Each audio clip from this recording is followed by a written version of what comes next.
Students, you are welcome to target English. तो आज हम लोग पढ़ने वाले हैं पैसेज। ठीक, चलो समझते हैं पैसेज क्या है। 4 क्वेश्चन है, बताइए। एक क्वेश्चन 1 मार्क का है, तो 4 क्वेश्चन 4 मार्क का होगा। पहले इसको पढ़ो, फिर यहाँ पढ़ने के बाद इसका आंसर देना है। तो क्या है? Happiness after all is an inner state of mind. Happiness क्या है? तो माइंड का इनर स्टेट है ना, मस्तिष्क का या मस्तिष्क की आंतरिक स्थिति है। दिमाग का जो है इनर स्टेट है, मतलब आंतरिक अवस्था है। पहले लाइन समझ में आया? क्वेश्चन पूछेगा आगे हैप्पीनेस क्या है, ऐसा कुछ भी पूछ सकता है। हैप्पीनेस आफ्टर ऑल, कुल मिलाकर हैप्पीनेस क्या है? तो हैप्पीनेस आफ्टर ऑल का मतलब कुल मिलाकर। ठीक है, तो कुल मिलाकर अगर हैप्पीनेस की बात है तो यहाँ हैप्पीनेस क्या है? माइंड का इनर स्टेट, दिमाग की आंतरिक अवस्था है ना। It is not influenced by external factors. ये बाहरी चीजों से प्रभावित नहीं होती। बाहर कुछ भी हो, ठीक है, कुछ भी हो, कोई भी घटना हो, इसका हैप्पीनेस से कोई लेना देना नहीं। बल्कि हैप्पीनेस क्या है? इनर स्टेट है, बाहरी फैक्टर से ये प्रभावित नहीं होता, बाहरी चीजों से प्रभावित नहीं होता। चाहे बाहर जैसे हम आंखों से देखते हैं जो भी दृश्य हो या जो भी सुन रहे हो, इससे हैप्पीनेस को कोई फर्क नहीं पड़ता, क्योंकि हैप्पीनेस का संबंध इनर स्टेट से, ये आंतरिक अवस्था, तो इसको बाहरी चीजों से कोई फर्क नहीं पड़ता। It is not influenced by external factors. ये बाहरी चीजों से प्रभावित नहीं होता। समझ में आया? Happiness has very little to do, for instance, with whether you are rich or not. Happiness का बहुत कम संबंध है, बहुत कम लेना देना है। ठीक है, फॉर इंस्टेंस इसका मतलब होता है फॉर एग्जाम्पल। ठीक है, एग्जाम्पल आगे दे, you are rich or not. तो हैप्पीनेस का बहुत कम लेना देना है, बहुत कम संबंध है इस बात से कि चाहे आप अमीर है या नहीं है। डिपेंड नहीं करता है कि आप हैप्पी है इसका मतलब, आप अमीर है इसका मतलब खुश रहेंगे, गरीब है तो दुखी रहेंगे, इससे इसका संबंध नहीं है। तो ये बात लिखा हुआ है कि happiness has very little to do. यहाँ पर फ्रेज है जिसका मतलब होता है बहुत कम संबंध है, किससे? इस बात से कि आप अमीर है या नहीं, इस बात से खुशी का बहुत कम लेने देना है। तुम्हें याद होगा हम लोग पढ़े थे, इंडियन सिविलाइजेशन एंड कल्चर में पढ़े थे, गांधी जी ने क्या कहा था? गांधी ने कहा था a man is not necessarily happy because he is rich और अनहैप्पी बिकॉज ही इज पोर। ठीक है, उन्होंने कहा कि इस बार ये जरूरी नहीं कि एक आदमी खुश है क्योंकि वो अमीर है, या एक आदमी दुखी है क्योंकि वो गरीब है। उन्होंने कहा कि कई आदमी हमें ऐसे मिले हैं जो रिच है लेकिन खुश नहीं, दुखी है वो, और हमें जो गरीब आदमी है वो हमें सुखी मिले, खुश मिले। तो यही बात यहाँ भी है कि हैप्पीनेस का इस बात से बहुत कम लेना देना है, बहुत कम संबंध है कि आप अमीर है या नहीं। समझ में आया? धन से कोई लेना देना हैप्पीनेस का नहीं। Some of the most miserable persons I have come across in my life are the rich people. बहुत सारे जो दुखी व्यक्ति हैं, उनमें से कुछ व्यक्ति मुझे ऐसे मिले हैं मेरे जीवन में जो क्या है? अमीर है। मतलब अमीर है लेकिन कैसे मिले? दुखी मिले हैं, मिजरेबल। तुम्हें हम एंटोनिम श्रेणी वाले क्लास में बताए थे, मिजरेबल का मतलब होता है दुखी। तो बहुत सारे दुखी लोगों में से कुछ लोग हमें ऐसे भी मिले हैं जो क्या है? अमीर है। ये बात प्रूव करता है कि धन का, रिच का हैप्पीनेस से कोई लेना देना नहीं। इसलिए ये बात लिखी हुई थी कि हैप्पीनेस जो है इनर स्टेट ऑफ माइंड है, it is not influenced by external factors. ये बाहरी चीजों से प्रभावित नहीं होता है। ठीक है, अमीरी तो बाहर है, हमारे दिमाग में थोड़ी अमीरी है। तो इन चीजों से हैप्पीनेस का कोई लेना देना नहीं, ये इनर स्टेट ऑफ माइंड होता है। उन्होंने कहा है कि बहुत सारे दुखी लोगों में से ऐसे लोग मुझे मिले, कम अक्रॉस, तो मैं फ्रेजल वर्ड में ये बात पढ़ा है। कम अक्रॉस का मतलब होता है टू मीट बाय चांस, संयोग से मिलना, इसको कहते हैं कम अक्रॉस। तो मेरे जीवन में कुछ दुखी लोगों में से ऐसे लोग मिले हैं जो क्या है, अमीर है। इस बात से क्या समझ में आया कि there is nothing to do with wealth, कि वेल्थ से कोई लेना देना नहीं, धन से कोई लेना देना नहीं। इट इज ट्रू, ये बात सत्य है, that poverty makes one miserable in a very acute way, कि ये बात सत्य है कि गरीबी जो है ना वो किसी भी इंसान को बहुत दुखी कर देता है। इन अ वेरी एक्यूट वे का मतलब गंभीर रूप से क्या कर देता है, वो दुखी कर देता है। ये बात क्या है, सत्य। इस बात को वो डिनाई नहीं कर रहे, जो भी लेखक है ये लिख रहे हैं कि ये बात सत्य है कि पॉवर्टी जो होती है, गरीबी जो होती है, वो एक्यूट का मतलब होता है तीव्र, तीव्र का मतलब बहुत तीव्र रूप से या बहुत तीव्र तरीके से, गंभीर रूप से क्या करता है, किसी भी इंसान को बना देता है। क्या बना देता है, मिजरेबल बना देता है, मतलब कि दुखी बना देता है। ये बात सत्य है। But my point is that, लेकिन मेरा पॉइंट ये है कि इट इज नॉट वेल्थ, ये वेल्थ नहीं है। भले वो दुखी है लेकिन इसका संबंध वेल्थ से नहीं है, धन से नहीं है।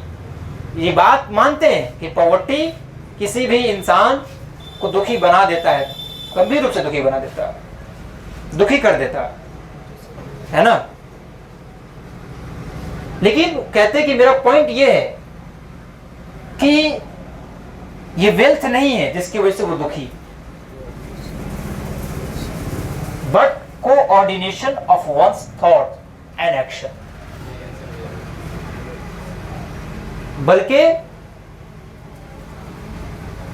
Coordination of one's thought and action, बल्कि कह रहे हैं कि किसी भी व्यक्ति की सोच और एक्शन, एक्शन का मतलब वो जो काम कर रहा है, किसी व्यक्ति के सोच और कार्य के समन्वय से मेरा पॉइंट है, विच रिमूव्स द इनर कॉन्फ्लिक्ट्स, जो आंतरिक लड़ाई को, जो हमारे मन के अंदर चल रही लड़ाई होती, कॉन्फ्लिक्ट होता है, उसको क्या कर देता है, दूर कर देता है। ये लाइन थोड़ा सा समझना।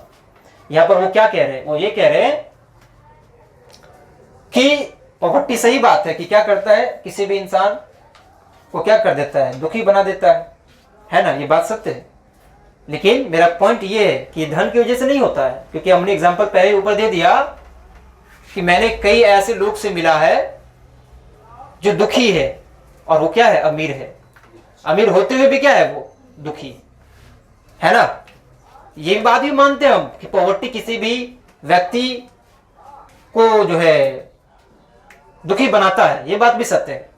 लेकिन मेरा पॉइंट ये है कि वो धन नहीं, वो धन नहीं, वो क्या है, वो है coordination of one's thought and action.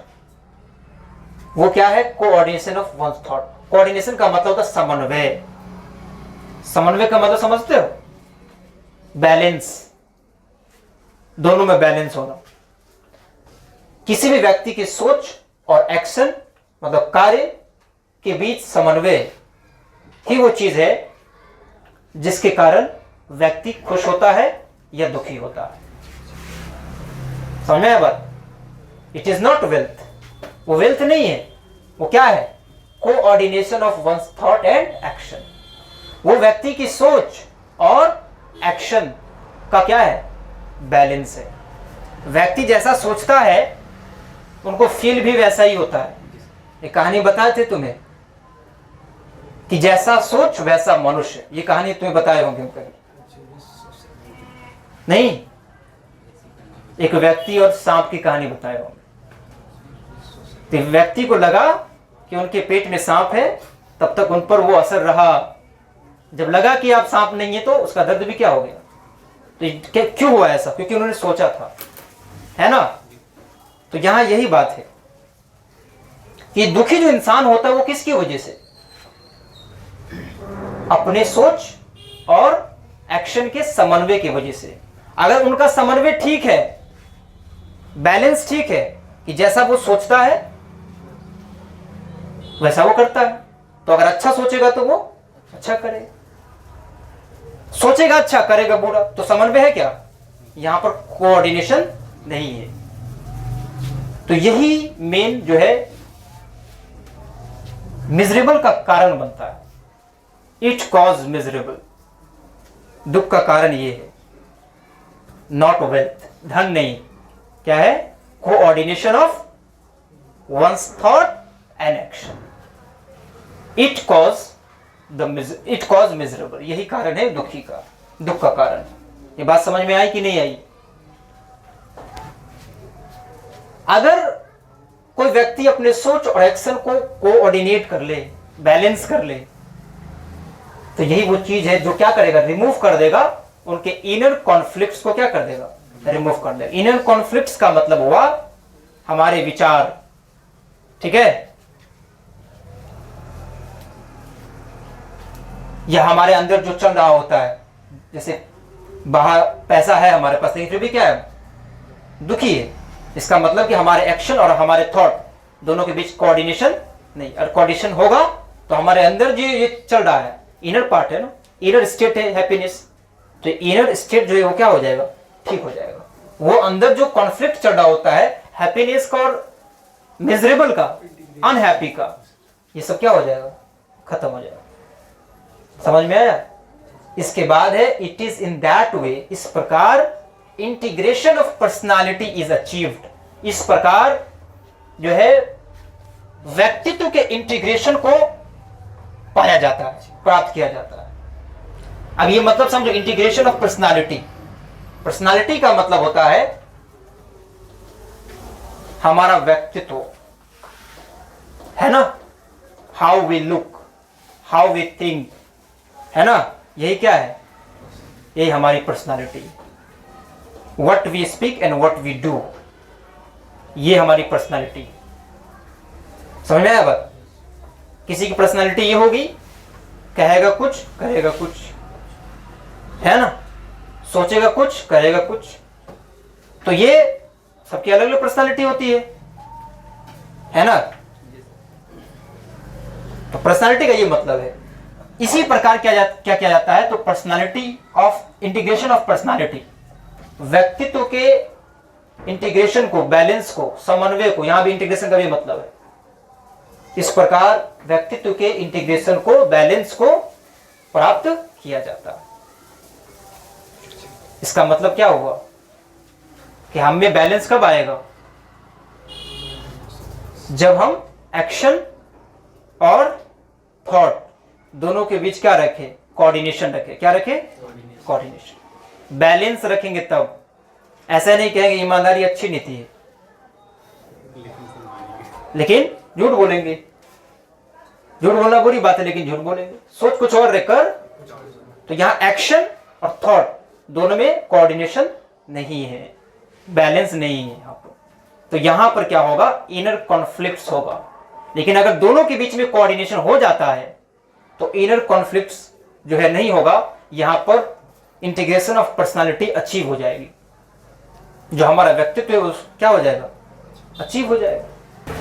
अब ध्यान दोगे क्या है? What does the writer say about happiness. अब क्वेश्चन का आंसर तुम्हें देना, तुम समझ चुके, बहुत अच्छे से समझ चुके हो। तो what does the writer say about happiness. Writer happiness के बारे में क्या कहते हैं? क्या कहते हैं वो हैप्पीनेस के बारे में? वो कहते हैं कि हैप्पीनेस जो है ना, इनर स्टेट ऑफ माइंड है और ये बाहरी कारकों से प्रभावित नहीं होते हैं। यही बात ना उन्होंने कहा। उन्होंने हैप्पीनेस के बारे में क्या कहा? कि happiness is an inner state of mind and it is not influenced by external factors. कि ये बाहरी फैक्टर से प्रभावित नहीं होती है ना। ये अंदर की बात है, अंदर की चीज है। बाहर आपके पास कार है, इससे आपको खुशी मिलेगी, ये बात जरूरी नहीं है। क्योंकि मैंने ऐसे बहुत सारे लोगों से मिला है जो दुखी है, हालांकि वो अमीर है, फिर भी क्या है वो? तो उन्होंने यही कहा है कि it is inner state of mind, है ना। It is nothing to do with wealth, whether you are rich or poor, it has nothing to do. कुछ नहीं लेना देना है इसका उससे। तो क्या बोलेंगे इसके बारे में? शॉर्ट आंसर लिखना है कि happiness is an inner state of mind and it is not influenced by external factors. बस हो गया answer. What has happiness to do with wealth? खुशी का वेल्थ से क्या लेना देना, ये पूछ रहा है, क्या संबंध है? टू डू विथ इसका मतलब होता है have to do something somebody, इसका मतलब होता है का संबंध। जैसे कि मेरा तुमसे कुछ लेना देना नहीं, तो कहेंगे I have nothing to do with you. I have nothing to do with you, मेरा तुमसे कोई संबंध नहीं, कुछ लेना देना। तो ये एक फ्रेज है, समझ में आया? तो यहां पर वही कह रहे what has happiness to do with wealth, कि हैप्पीनेस का धन से क्या लेना देना। क्या कहेंगे बताओ इसके बाद? कहेंगे it has nothing to do with wealth whether you are rich or poor. What are inner conflicts? Inner conflicts क्या है ना? इनर कॉन्फ्लिक्ट्स का मतलब क्या हुआ कि हमारे सोच और हमारे काम दोनों में क्या है? कोऑर्डिनेशन नहीं है ना? तो यही क्या है? कॉन्फ्लिक्ट्स है। तो हम ये भी कह सकते हैं कॉन्फ्लिक्ट्स के बारे में, struggles and disagreements between one's thought and action are inner conflicts, है ना? तो ये बात यहां लिख देंगे।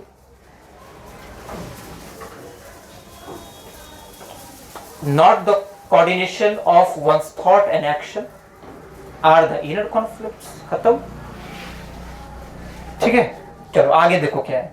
How is integration of personality achieved? कि पर्सनालिटी का जो इंटीग्रेशन है, व्यक्तित्व का जो बैलेंस है, ये कैसे अचीव हो सकता है? कैसे हो सकता है? पढ़ लियो कैसे होगा? हाँ, how is integration of personality achieved? तो क्या बोलेंगे? The integration of personality is achieved through coordination of one's thought and action. वही आंसर यहां भी होगा। चलो समझते हैं अब नेक्स्ट पैसेज। तो 5 क्वेश्चन है इसमें। कितना क्वेश्चन है? 5 क्वेश्चन। कितना क्वेश्चन है? 5 नहीं, एग्जाम में 4 ही देगा या सीखना है इसलिए 5। There is a public library in every town in Great Britain. Great Britain के हर शहर में एक पब्लिक लाइब्रेरी है, ठीक है? Most villages have its branches। और अधिकांश गांवों में क्या है? इनकी शाखाएं हैं। लाइब्रेरी की अलग अलग शाखा हर गांव में है, ठीक है? ब्रांच का मतलब शाखा। One may become its member। कोई भी व्यक्ति, कोई भी इंसान, वन का मतलब कोई भी व्यक्ति हो सकता है, वो इसका मेंबर बन सकता है, इनका सदस्य बन सकता है, उस लाइब्रेरी का सदस्य बन सकता है। Anyone can become its member and borrow books free of charge. मुफ्त में, फ्री ऑफ चार्ज, बिना कोई चार्ज के वो फ्री में क्या कर सकता है? तो बुक ले सकता है। Anyone can become its member and borrow books free of charge, बिना कोई चार्ज का किताब वहां उस लाइब्रेरी से ले सकता है। आगे है दे 3 बुक्स में बी बोरोड एट टाइम। एक बार में 3 किताबें ली जा सकती है ना? But only 2 may be novels. उनमें से 2 के नोवेल्स केवल 2 ही रहेंगे। 3 किताब अगर ले रहे हैं आप तो नोवेल आपको 3 का 3 नहीं मिलेगा। नोवेल कितने मिलेंगे आपको? केवल 2 ही मिलेंगे, ठीक है? नोवेल का मतलब उपन्यास। अ फैमिली ऑफ 4 पर्सन्स, 4 व्यक्तियों का फैमिली जो है, कैन बोरो 12 बुक्स। एक व्यक्ति 3 किताब ले सकते हैं, तो 4 व्यक्ति कितने किताब लेंगे? 12 लेंगे, है ना? 12 बुक्स लेंगे। तो वही बात है कि अगर किसी परिवार में 4 व्यक्ति है तो कितने बुक ले सकते हैं? 12 बुक्स ले सकते हैं। These books can be kept for a fortnight. और ये किताब 14 दिन के लिए रखा जा सकता है, 2 सप्ताह के लिए। फोर्टनाइट का मतलब होता है 2 सप्ताह। क्या होता है? 2 सप्ताह, फोर्टनाइट का ये मतलब होता है। समझ में आया? 1 सप्ताह को वीक कहते हैं, 2 सप्ताह को क्या कहते हैं? Fortnight. One can renew a book, कोई भी व्यक्ति जो है बुक रिन्यू कर सकता है अगर not finished for another fortnight. अगर वो किताब लिया है और फिनिश नहीं हुआ है तो उस किताब को और कुछ दिन रखने के लिए क्या कर सकता है? उसको रिन्यू कर सकता है। समझ में आया बात? कुछ टाइम और बढ़ा सकता है। कितना आसान, इसमें तो दिमाग की कोई बात ही नहीं, हिंदी का रिकॉर्ड हो गया। कब आगे क्या है? If the book you want is not, sorry, if the book you want is out, जो किताब आप चाहते हैं मान लो कि वो नहीं है, लाइब्रेरी में नहीं। If the book you want is out, वो किताब जो आप चाहते हैं अगर वो नहीं है, आउट है, you must ask for it to be kept for you. तो आप उसे कह सकते हैं कि जब वो लाइब्रेरी में आ जाएगा कोई व्यक्ति लेके गया होगा, है ना, या जब वो किताब आ जाएगा तो वो व्यक्ति वो लाइब्रेरियन जो है वो आपके लिए वो किताब रखे। आप उसे कह सकते हैं। ये बात लिखा हुआ है कि मान लो कि वो किताब नहीं है ही नहीं लाइब्रेरी में, या नई किताब लाना है, उसको खरीद के ही लाना कहीं से, तो लाइब्रेरियन को आप कह सकते हैं कि ये आपके लिए रखे हो किताब, लाइब्रेरी में अगर आ जाए तो वो आपके लिए रखे। एंड इफ यू पे the cost of a post card, और अगर आप पोस्ट कार्ड का आप कॉस्ट आप पे करते हैं। पोस्ट कार्ड क्या होता है? एक लेटर जो वो आपको भेजेंगे कि देखिए आप जो किताब चाह रहे थे वो किताब आ गई है, आप किताब ले जा सकते हैं। एक लेटर, पोस्ट कार्ड होता है ना, पोस्ट ऑफिस के जरिए इसको भेज दिया। तो अगर आप पोस्ट कार्ड का, क्योंकि पोस्ट करेगा कार्ड, आपको सूचना देगा तो उसका तो कॉस्ट लगेगा, तो वो कॉस्ट अगर आप पे कर देते हैं पोस्ट कार्ड का, तो librarian will let you know when the book has been return. तो लाइब्रेरियन आपको बता देगा, इन्फॉर्म कर देगा। लेट यू नो का मतलब होता है बताना। तो यही बात है कि अगर आप पोस्ट कार्ड को पे करते हैं, कॉस्ट पे करते हैं, तो आपको वो क्या करेगा? बता देगा when the book has been return and is ready for you. तो आपको बता देगा जब बुक रिटर्न आ जाएगा लाइब्रेरी में, जो व्यक्ति ले गया वो व्यक्ति वापस अब लाइब्रेरी को दे देगा। जब बुक आ जाएगा तो वो व्यक्ति आपको इन्फॉर्म कर देगा और आपके लिए वो किताब रेडी रहेगा। वो कहेगा आपको कि ये बुक आपके लिए रेडी है, आप यहाँ आके ले जा सकते हैं। ठीक है, इसमें कुछ कोई बड़ी बात नहीं है, कोई समझना नहीं है, सोचना नहीं, इसमें एकदम सीधा सीधा सेंटेंस था। अब क्वेश्चन 2 क्या पूछ रहा? How many books may be borrowed at a time, एक बार में कितनी किताबें बोरो की जा सकती है, ली जा सकती है? कितनी किताबें ली जा सकती है? 3 किताब। तो क्या बोलेंगे? 3 बुक्स कैन बी बोरोड या may be borrowed. 3 books may be borrowed at a time. हो गया आंसर। क्या बोलेंगे? 3 books may be borrowed at a time. 3 किताबें ली जा सकती। हो गया answer. How long can the books be kept, कब तक किताबें रखी जा सकती है? तो क्या बोलेंगे? Books can be kept for a fortnight, है ना, एक सप्ताहांत कहते हैं ना, क्या कहते हैं? सप्ताहांत कहते हैं उसको, पता नहीं क्या कहते। चलो, मतलब कि 14 दिन, 2 सप्ताह रखा जा सकता है। ठीक है, यही आंसर। कितना आसान है, 2 सप्ताह रखा जा सकता है। पढ़े हो ना, यहाँ पे लिखा भी हुआ, सेम भी लिख सकते हो। पहले तो पूछ रहा है कितनी किताबें ली जा सकती है एक बार में, तो यहाँ कहीं पे था ना, हाँ जा 3 बुक्स में be borrowed at a time, बस सेम मिल गया। मिला कि नहीं? 3 किताबें ली जा सकती है। How long can the books be kept, कब तक जो है बुक को रखा जा सकता है? यहाँ देखो दीज बुक्स, या दीज नहीं लिखना, फिर समझ जाएगा चोरी करने के बाद। Books can be kept for a fortnight, कब तक के लिए रखा जा सकता है? फोर्टनाइट के लिए रखा जा सकता है ना।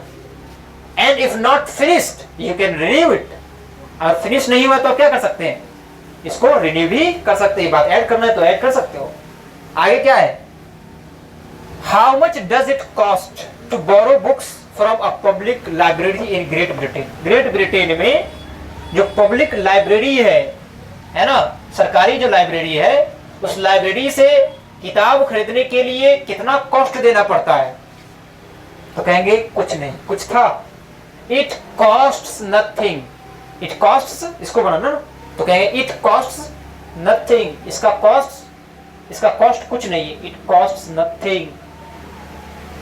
एनीवन या one can borrow it free of charge, कोई कॉस्ट नहीं है, it costs nothing, one can borrow it free of charge, कोई भी इसे फ्री ऑफ चार्ज ले सकता है, मुफ्त में ले सकता है। कितना आसान है तो ये, इससे पहले जो पैसेज पढ़े उससे आसान है कि नहीं? ये बहुत आसान है, इसमें कोई थिंकिंग की जरूरत नहीं है। इसके बाद है how can one get the book one wants, sorry, how can one get the book one wants if it is out. कोई व्यक्ति कैसे वो वाला किताब जो है पा सकता है जो किताब वो चाहता है अगर वो आउट है? तो अगर लाइब्रेरी में नहीं है तो वो किताब वो व्यक्ति कैसे पा सकता है अगर वो जो किताब वो चाहता है अगर वो लाइब्रेरी में नहीं है? तो क्या पढ़े थे कि वन कैन गेट, यही से one can get the book he wants, वो किताब वो पा सकता है जो वो चाहता है, if it is out, अगर वो आउट है तो,